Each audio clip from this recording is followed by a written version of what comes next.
Comme tous les soirs cette semaine dans le Club Sport, nous parlons du bol d'or Mirabeau avec Quentin Maïra, le rédacteur en chef adjoint du magazine Skippers. Quentin Maïra, bonsoir. Bonsoir Sébastien. Alors vous suivrez le bol d'or Mirabeau avec nous toute la journée de samedi, mais ce soir, comme tous les soirs, vous êtes venu nous expliquer un domaine du bol d'or, un sujet en particulier. Alors hier, c'était l'histoire du bol d'or. Aujourd'hui, on s'intéresse à un sujet autrement plus complexe, les vents sur le Léman. Alors Quentin Maïra, une première question, on va directement dans le sujet. Comment gère-t-on les vents durant un bol d'or Mirabeau ?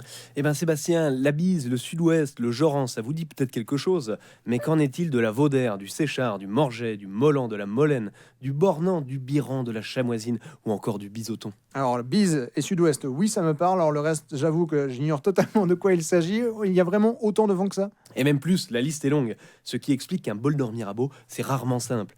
Bien sûr, le vent peut souffler de manière constante sur toute la durée. Par exemple, avec une bise venant du nord. Et vous savez d'avance que la course sera engagée, physique, bref, un peu chaude. Mais le plus souvent, un bol d'or Mirabeau se distingue par la variété des vents et des conditions météo que l'on rencontre, et parfois aussi par l'absence de vent.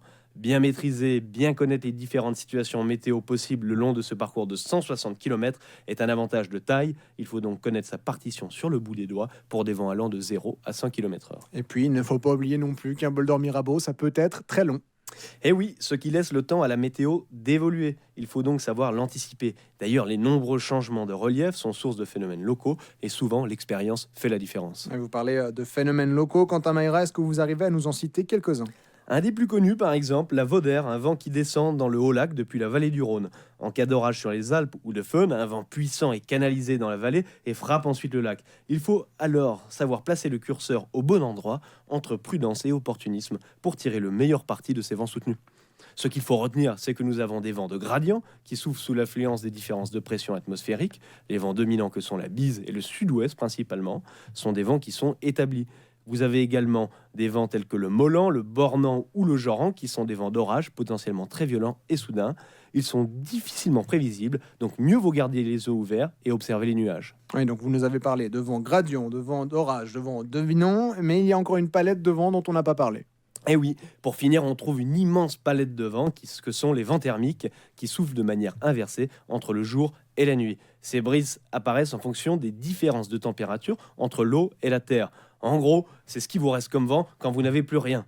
Le jour, ces brises soufflent du centre du lac vers la côte et la nuit, des côtes vers le centre. Encore une fois, on les nomme Séchard ou Rebas le jour, Morget, Molène, Bornand, Biran, Chamoisine ou Bisoton la nuit. Pas évident de repérer ces faibles brises dans la nuit. Saviez-vous que certains se fient même aux odeurs, car il paraît que certains d'entre eux transportent une senteur caractéristique. Le pin, le chlore, le pâturage et même l'urine de chat. Vous l'aurez compris, pour gagner, il faut du flair. Oui, au sens propre comme au sens figuré, visiblement. Quentin Maïra, une question sur laquelle vous jouez énormément, quand même un pronostic météo pour samedi. Comment est-ce que vous le sentez ? Pas facile à dire pour l'instant. La météo n'est pas une science exacte et elle reste incertaine. Il semblerait qu'un flux d'ouest devrait bien traverser l'Europe, mais sa force sur le Léman devrait rester limitée. Toujours est-il qu'il devrait permettre un départ au portant, c'est-à-dire avec le vent venant du dos, et une progression acceptable vers le haut lac. Et c'est là où les choses devraient se gâter, avec des transitions difficiles et des airs instables. Pour les plus rapides qui arriveraient à s'en sortir, ils pourront compter sur ce flux pour repartir vers Genève. Les autres devront compter sur leur flair pour se débattre avec les petites brises nocturnes qui devraient prendre le relais durant la nuit. Une toute dernière question très rapidement, Quentin Maïra. Est-ce qu'il est plus simple finalement de naviguer quand on a le vent au portant qui vient de derrière ? C'est plus rapide, mais à la fois plus technique, car les bateaux utilisent des voiles dites de portant, c'est-à-dire des voiles avec une plus grande surface de recouvrement, des spinakers, des jenakers. Et oui, c'est plus technique, mais plus rapide et efficace. Parfait, merci beaucoup Quentin Maïra, rédacteur en chef adjoint du magazine Skippers. Je le rappelle, toutes les informations sur le site skippers.ch. On vous retrouve demain pour établir cette fois le glossaire des marins, pour parler finalement comme celles et ceux qui font le bol d'or. Voilà, le petit Larousse des navigateurs. Très bien, merci beaucoup Quentin Maïra et bonne soirée.